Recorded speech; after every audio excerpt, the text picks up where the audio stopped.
നമസ്കാരം. ഗോവൻ വിശേഷത്തിലേക്ക് സ്വാഗതം. Goa teachers eligibility test December 2025 ഡിസംബറിൽ ഗോവ ടീച്ചേഴ്സ് എലിജിബിലിറ്റി ടെസ്റ്റ് നടത്തുന്നതിനുള്ള ഉത്തരവാദിത്തം ഗോവ സർക്കാർ Goa board of secondary and higher secondary എഡ്യൂക്കേഷനെ ഏൽപ്പിച്ചിരിക്കുന്നു. RTE നിയമത്തിൻ്റെ സെക്ഷൻ 23(1) പ്രകാരം ക്ലാസ് 1 മുതൽ 8 വരെയുള്ള അധ്യാപക നിയമനങ്ങൾക്ക് അപേക്ഷിക്കുന്നവർ TET യോഗ്യത നേടേണ്ടതുണ്ട്. 2025 ഡിസംബറിലെ GTET കമ്പ്യൂട്ടർ അധിഷ്ഠിത പരീക്ഷയായിരിക്കും. ഗോവയിലെ 2 കേന്ദ്രങ്ങളിലായാണ് പരീക്ഷ നടക്കുക. നോർത്ത് ഗോവയിലേത് saint Xavier's higher secondary school മബ്സയിലും സൗത്ത് ഗോവയിൽ റോസറി ഹയർ സെക്കൻഡറി സ്കൂൾ നവേലിയും സാൽസെറ്റിലുമാണ്. 2025 ഡിസംബർ 9 ചൊവ്വാഴ്ച ഉച്ചകഴിഞ്ഞ് 3 മുതൽ 5 വരെയും ഡിസംബർ 10 ബുധനാഴ്ച ഉച്ചകഴിഞ്ഞ് 3 മുതൽ 5 വരെയുമാണ് പരീക്ഷകൾ നടത്തുക. താൽപ്പര്യമുള്ള ഉദ്യോഗാർത്ഥികൾ ഗോവ ബോർഡിൻ്റെ ഔദ്യോഗിക വെബ്സൈറ്റായ www.gbhse.in GTET പോർട്ടലിലൂടെ ഓൺലൈനായി അപേക്ഷിക്കണം. അപേക്ഷ സമർപ്പിക്കേണ്ട തീയതി നവംബർ 1 മുതൽ നവംബർ 15 വരെയാണ്. ബയോമെട്രിക് റെക്കോർഡിംഗും പരിശീലനവും ഡിസംബർ 5, ഡിസംബർ 6 തീയതികളിൽ ഉച്ചയ്ക്ക് 2 മണിക്ക് ഉദ്യോഗാർത്ഥി തിരഞ്ഞെടുത്ത പരീക്ഷാ കേന്ദ്രത്തിൽ നടത്തും. പരീക്ഷയുമായി ബന്ധപ്പെട്ട വിശദാംശങ്ങളും ഇൻഫർമേഷൻ ബുള്ളറ്റിനും ഗോവ ബോർഡിൻ്റെ ഔദ്യോഗിക വെബ്സൈറ്റിൽ ലഭ്യമാണ്. ഇന്ത്യ ദക്ഷിണാഫ്രിക്കയെ 52 റൺസിന് തോൽപ്പിച്ച് ഐതിഹാസിക ജയം നേടി. ദക്ഷിണാഫ്രിക്കയെ 52 റൺസിന് പരാജയപ്പെടുത്തി ഇന്ത്യൻ വനിതാ ക്രിക്കറ്റ് ടീം ആദ്യമായി ICC ലോകകപ്പ് കിരീടം സ്വന്തമാക്കി. ഇത് രാജ്യത്തിൻ്റെ കായിക ചരിത്രത്തിലെ സുവർണ ലിപികളിൽ എഴുതി ചേർക്കപ്പെടുന്ന നിമിഷമാണ്. ഷഫാലി വർമ്മയുടെ 87 റൺസ് എടുത്ത് തകർപ്പൻ ബാറ്റിംഗും 5 വിക്കറ്റ് വീഴ്ത്തി ദീപ്തി ശർമ്മയുടെ ബൗളിംഗും ഇന്ത്യയുടെ വിജയത്തിന് നിർണായകമായി. 1983 പുരുഷ ക്രിക്കറ്റ് ലോകകപ്പ് നേടിയതിനു ശേഷം വനിതാ ക്രിക്കറ്റിലെ ഏറ്റവും വലിയ നേട്ടമായിട്ടാണ് ഈ വിജയത്തെ കാണുന്നത്. പഞ്ചിം മലയാളി അസോസിയേഷൻ കേരളപ്പിറവി ആഘോഷവും പ്രവേശനോത്സവവും നടത്തി. പ്രസിഡന്റ് ശ്രീ സജികുമാർ എസിൻ്റെ അധ്യക്ഷതയിൽ ചേർന്ന ഉദ്ഘാടന സമ്മേളനത്തിൽ നോർത്ത് ഗോവ മേഖലാ സെക്രട്ടറി ശ്രീ K. മോഹൻദാസ് ഉദ്ഘാടനം ചെയ്ത് സംസാരിച്ചു. മലയാളമാണ് എൻ്റെ ഭാഷ, മനസ്സിലൊരുപാട് നിറമുള്ള ഭാഷ എന്ന അവതരണ ഗാനം അധ്യാപകരും കുട്ടികളും ചേർന്ന് ആലപിച്ചുകൊണ്ടാണ് പരിപാടിക്ക് തുടക്കം കുറിച്ചത്.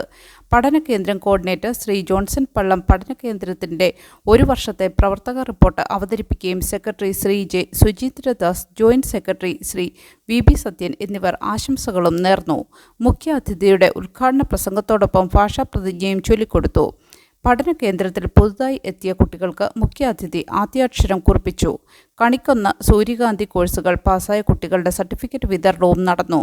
മലയാളം മിഷൻ പഠിതാക്കളായ മാസ്റ്റർ ആദിത്യൻ മനോജ് കുമാർ അവതാരകനായി എത്തിയപ്പോൾ കുമാരി ഹെലൻ മേരി ജോൺസന്റെ എൻ്റെ മലയാളം എന്ന വിഷയത്തെക്കുറിച്ചുള്ള പ്രസംഗവും കുമാരി അപർണ നായർ ഭരണഘടനയുടെ ആമുഖവും വായിച്ചു.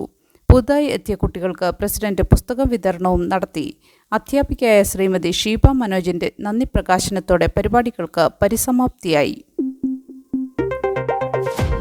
Panjim saint Mary's orthodox Syrian പള്ളിയിൽ പരിശുദ്ധ പരിമല തിരുമേനിയുടെ ഓർമ്മ പെരുന്നാൾ ആഘോഷിച്ചു. മലങ്കര സഭയുടെ കാവൽ പിതാവും പ്രഥമ പ്രഖ്യാപിത പരിശുദ്ധനുമായ മാർ ഗ്രിഗോറിയോസ് തിരുമേനിയുടെ 123-ാം ഓർമ്മ പെരുന്നാൾ Panjim saint Mary's orthodox Syrian പള്ളിയിൽ നവംബർ 1, 2 തീയതികളിലായി ഭക്തിയോടെ ആഘോഷിച്ചു.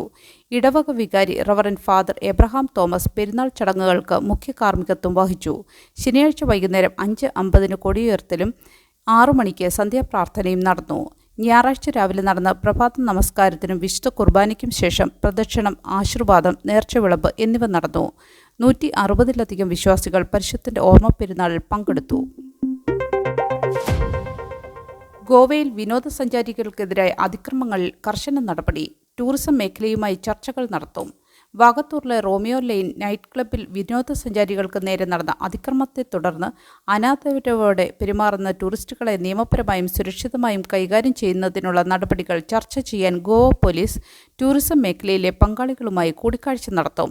Director general of police Alok കുമാറാണ് ഇക്കാര്യം അറിയിച്ചത്.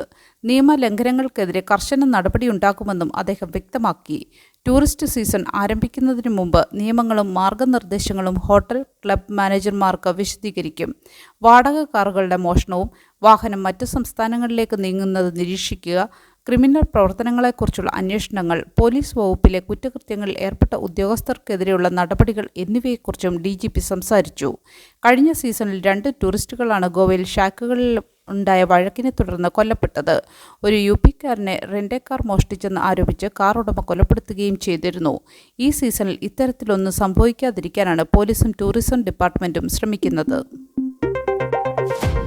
നല്ലൊരു ദിവസം ആശംസിച്ചുകൊണ്ട് ഗോവൻ വിശേഷത്തിൻ്റെ ഈ വീഡിയോ ഇവിടെ പൂർണ്ണമാകുന്നു. എല്ലാ ദിവസവും വാർത്തകൾക്കായി ഫോളോ ചെയ്യണമെന്നും വാർത്തകളുടെ നോട്ടിഫിക്കേഷൻ ലഭിക്കാനായി ബെല്ലൈക്കൺ എനേബിൾ ചെയ്യണമെന്നും അഭ്യർത്ഥിക്കുന്നു.